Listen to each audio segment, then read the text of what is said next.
Have you ever caught yourself wondering what life might feel like 20 years from now? Maybe you're in your 50s, feeling strong, but curious about how things shift as you hit your 70s. Or perhaps you're already there, reflecting on how life has changed.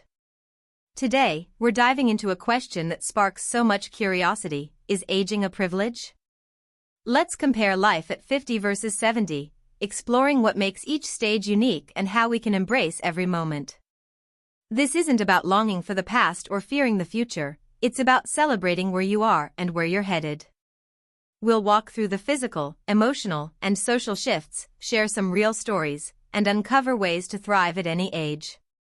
So, grab a cozy seat and let's start this journey together. At 50, life often feels like you're hitting your stride. You've got energy to spare, maybe you're hiking with friends or juggling a busy career. Your body still feels like a reliable partner, even if a few aches pop up after a long day. I remember my friend Linda, who at 50 was training for her first half marathon, laughing about how she never thought she'd be a runner. But by 70, things can slow down. Stamina might dip, and joints may protest a bit louder. Yet, this is where wisdom kicks in. You learn to listen to your body, choosing walks over runs or yoga over heavy lifting. It's not about giving up, it's about adapting. Linda, now 72, still moves daily, but she's swapped marathons for gardening, which keeps her active and grounded. The key?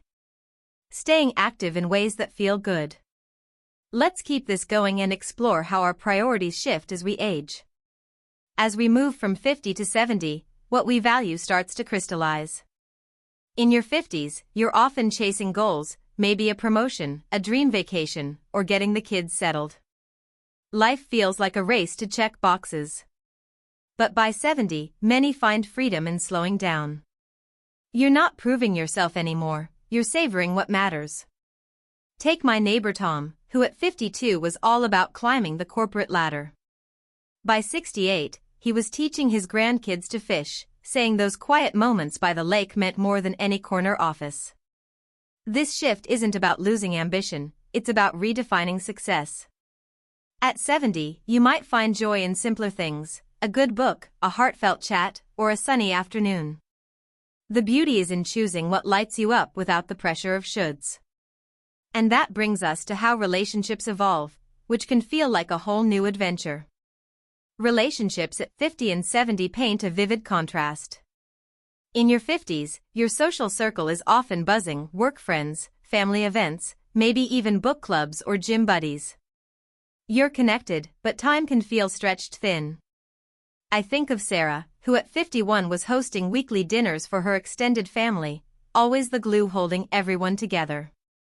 Fast forward to 70, and your world might feel cozier, more intentional. Some friends may drift, but the ones who stay become like family. Sarah, now 73, has a tight-knit group she meets for coffee every Thursday. They share stories, laugh, and lean on each other. Loneliness can creep in if you're not proactive, but joining a local club or volunteering can spark new connections. It's about quality over quantity, nurturing bonds that lift your spirit. Now, let's see how this all ties into finding purpose as we age. Purpose keeps us grounded, but it looks different across the decades. At 50, you might be driven by career milestones or raising a family, big, tangible goals. By 70, purpose often shifts inward. It's less about doing and more about being. My Uncle Ray, at 53, was focused on building his business. At 71, he's found joy in mentoring young entrepreneurs, sharing his experience without the grind. This stage invites you to reflect: what makes you feel alive? Maybe it's painting, volunteering, or telling your grandkids stories from back in the day. Aging as a privilege means embracing these shifts, celebrating the energy of 50 and the wisdom of 70. So, try this: pick one small thing that sparks joy, like a daily walk or calling a friend, and make it yours.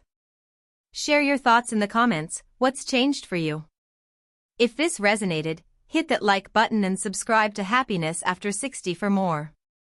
Here's to thriving at every age.